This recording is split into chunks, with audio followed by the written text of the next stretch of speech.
I was probably one of the few party leaders that went round.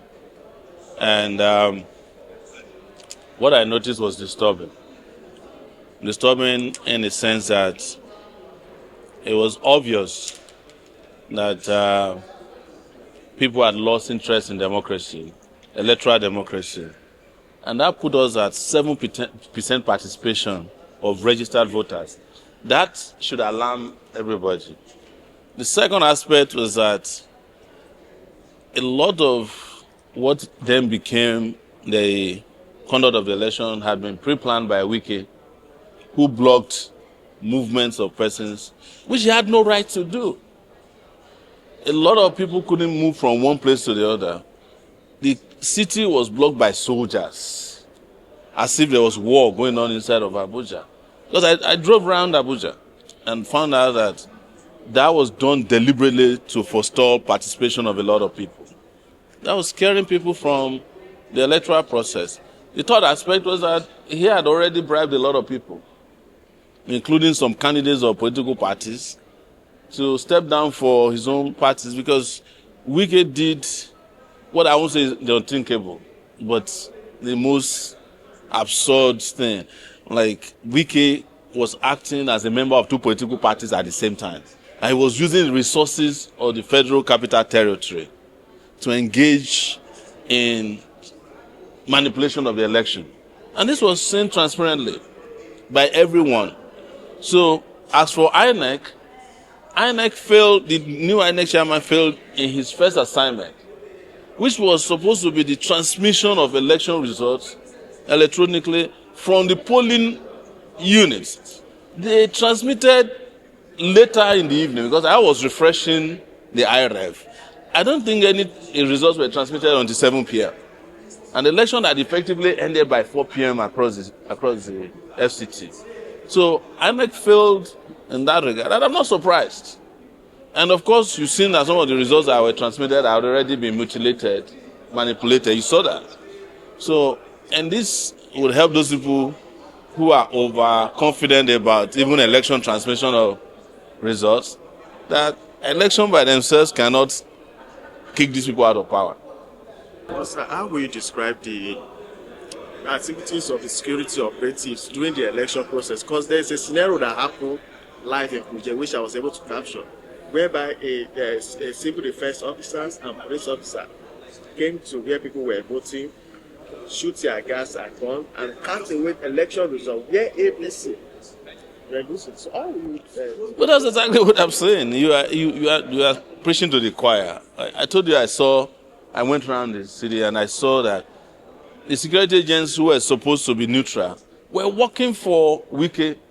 In that case, you can't even say they are working for APC. They are working for APC and PDP at the same time. I also heard that Wike had interest in some other political parties. It depends on who the candidate he was supporting was. He was an octopus in this election. And the security agents were given to him to do whatever he wanted to do with them. And they acted, as you said, you captured it. It wasn't me that captured it, it was media that captured it. You found them just behaving recklessly and with impunity in the FCT election. And they are jubilating as if they won an election, whereas they just got the people really upset. Now, you said election alone can't kick these politicians out of power. Yes. In your own opinion, what do you think can push these guys out? Revolution. I have never minced words about it. You know, when you see us participate in electoral politics, it's because we want you to see if it works or not. But as people who are clear-headed enough, we understand that the level of impunity, the level of penetration that the evil politicians have had in our society, the tight grip they have around our neck, particularly our financial resources. There's nobody that's going to hand over power to you on the platter. People who have no jobs but are doing well. People who have no investment are living in luxury. You expect them to just hand over power to you? And our revolution is driven by the fact that the moment we take off their knees off our neck, we can redistribute our wealth and make children go to school in this country for free, have hospitals that work for all, and construct roads, not perpetually but on time, and catch up with the rest of the world. When not even the rest, catch up with our African brothers and sisters. Catch up with countries like Rwanda. Yeah, you know. Now going back, what we saw in this era council's election in the FCT, what is your projection ahead of 2027? I have made it very clear that, just as I said in 2023, they are not planning an election.